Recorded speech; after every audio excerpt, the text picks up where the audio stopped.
அன்பர்களே, நான் அடுத்ததாக சொல்லக்கூடிய பழமொழி, பதறாத காரியம் சிதறாது. பதற்றப்படாமல் காரியங்களை செய்ய வேண்டும். பதற்றம் அல்லது அவசரத்துடன் நாம் ஏதாவது செயலில் ஈடுபட்டால் அது முழுமையடைவது இல்லை.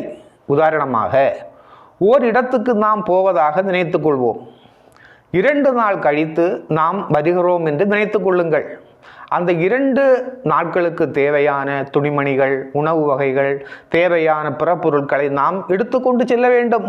அவசரத்தில் போய்விட்டோம் என்றால் நமக்கு தேவையான பல பொருட்களும் விடுபட்டு போகிறது. புதிய இடத்தில் அகப்பட்டு கொண்டு திண்டாடுவோம்.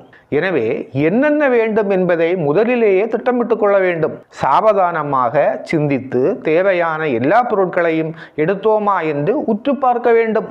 அவற்றை தயாராக வைக்க வேண்டும். அப்படி செய்தால் அப்பயணத்தில் மகிழ்ச்சியும் திருப்தியும் ஏற்படுகிறது. இல்லை என்றால் அது கவலையை தருகிறது.